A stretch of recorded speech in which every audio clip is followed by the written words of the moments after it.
gente pudesse hackear o código da vida? É uma pergunta e tanto, né? Pois é sobre isso que vamos falar hoje, a engenharia genética. Uma tecnologia que tem literalmente o poder de redefinir o que a gente entende por estar vivo. Pode até soar como ficção científica, mas olha só que curioso. A manipulação de processos biológicos é uma coisa super antiga, tão antiga quanto a civilização. E tudo começou com uma coisa bem simples: pão. É isso mesmo, usar leveduras para fazer pão. Nossos ancestrais nem imaginavam que ali, naquele gesto, estava começando uma jornada que, milênios depois, ia dar pra gente a capacidade de editar o nosso próprio DNA. No fundo, biotecnologia é isso. É a gente olhar para a natureza e aproveitar o que ela já faz com uma perfeição incrível. Sabe, seja na fermentação do pão ou na edição de um gene lá no laboratório, o princípio é o mesmo. A gente usa sistemas vivos para criar algo novo ou para melhorar alguma coisa que já existe. E para a gente entender onde isso tudo vai dar, a gente precisa dar uma olhadinha para trás. A jornada da biotecnologia é uma história longa, sabe? Cheia de descobertas, uma construída em cima da outra, até chegar nesse momento revolucionário que a gente está vivendo hoje. É uma jornada e tanto, né? A gente saiu de simplesmente observar o pão crescendo para, de repente, entender os micro-organismos que faziam aquilo acontecer, lá com pastel.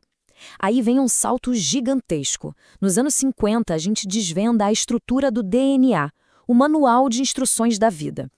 E, nos anos 70, a gente aprende não só a ler, mas a reescrever esse manual. Foi aí, nesse momento, que o jogo virou de vez.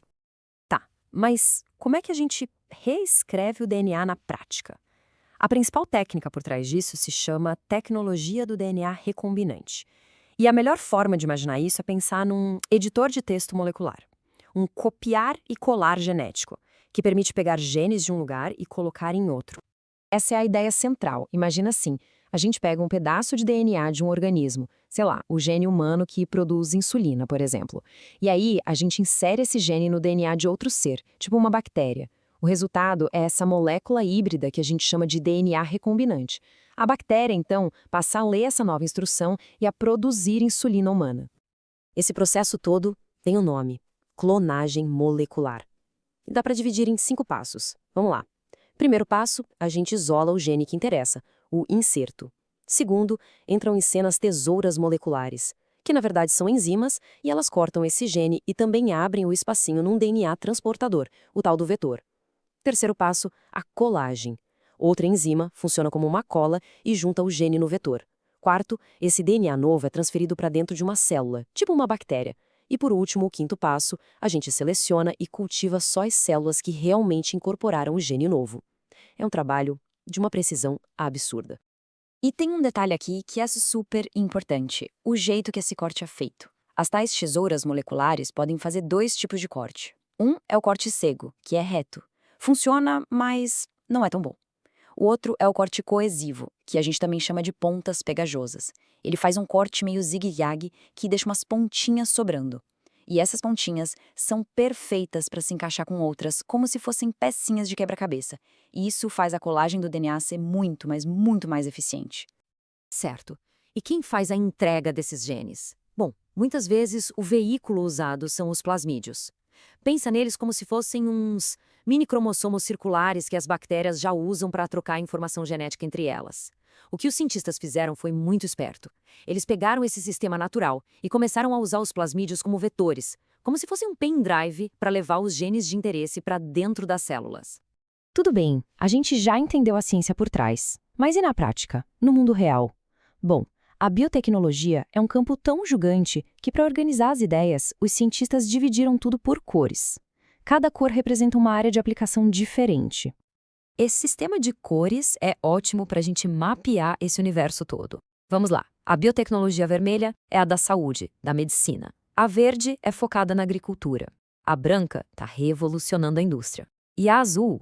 Bom, a azul mergulha fundo nos segredos dos oceanos. Cada uma dessas cores é, de verdade, uma nova fronteira de inovação.